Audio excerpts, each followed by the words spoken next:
श्राद्ध पक्ष में पितरों को छोड़ा जाता है, भोजन मिला तो ठीक है, नहीं मिला पितर चले गए। चंद्रलोक से पितृलोक के बीच में एक पितृलोक का सीढ़ी पड़ती है, जीना सड़ा सीढ़ी जिसपे पितर चढ़ के पितृलोक जाता है। उस सीढ़ी पर कौन रुकता है?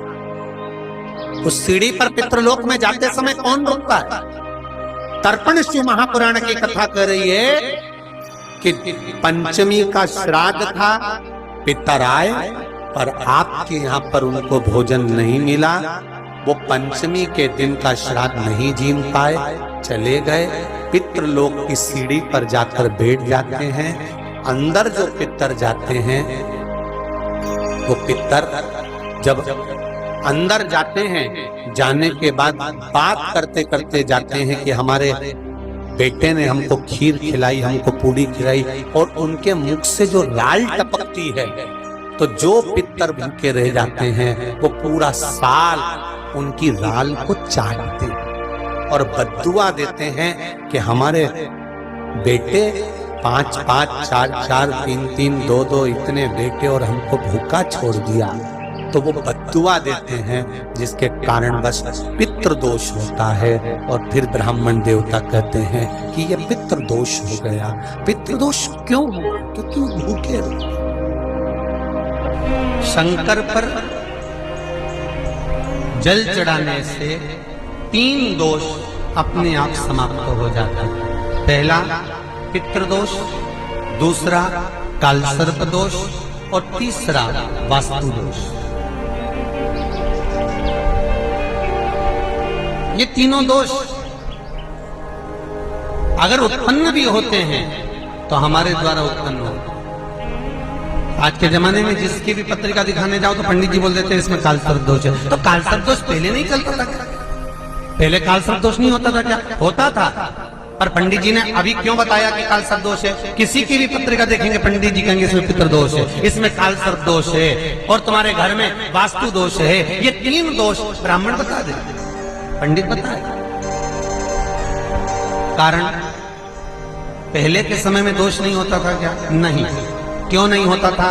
कि पहले के समय में घर के अंदर से रसोई घर में से 1 लोटा पानी भरकर रसोई घर से लेकर घर की बहू, बेटी, बेटा, पति, जो भी घर का व्यक्ति है 1 लोटा पानी ले जाकर, कलश ले जाकर घर के रसोई घर में से ले जाकर शंकर के शिवालय में, शंकर के शिवलिंग पर चढ़ाता था। तो शिव महापुराण की कथा कहती है जब घर के मटके में से, हंडे में से पानी लेकर जाता था तो हंडा, मटका पितरों का स्थान होता है। जहां से पानी भरा घर में से लेकर गया तो पूरे घर का वास्तु उस जल के अंदर जाता था, और वो जब शिव को चढ़ाते थे तो 2 दोष समाप्त हो जाते थे। एक वास्तु, दूसरा पितृ, ये दोष समाप्त।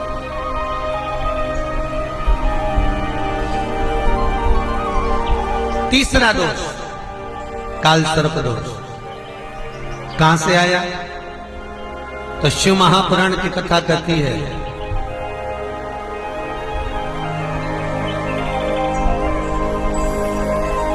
जलंधर की धर्मपत्नी वृंदा को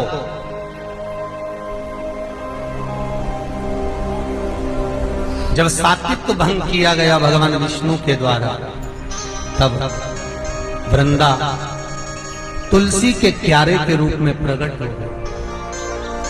और वृंदा ने शंकर भगवान से कहा, भोलेनाथ, सारे देवताओं का चढ़ा हुआ जल मुझ पे चढ़ सकता है और मैं भी सारे देवताओं के लिए समर्पित रहूं, सारे देवताओं। पर भोलेनाथ, यदि आप पर चढ़ा हुआ जल मेरे तुलसी के क्यारे के अंदर आएगा तो उसको सर्प के डसे का दोष लग जाए, जिसको कालसर्प दोष कहा।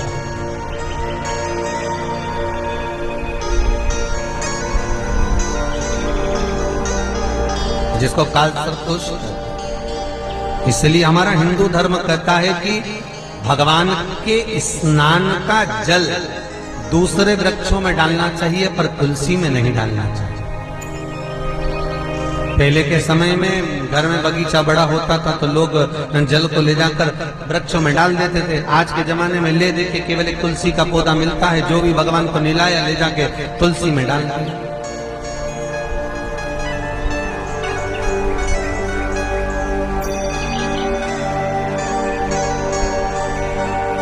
काल सर्प दोष लगता ही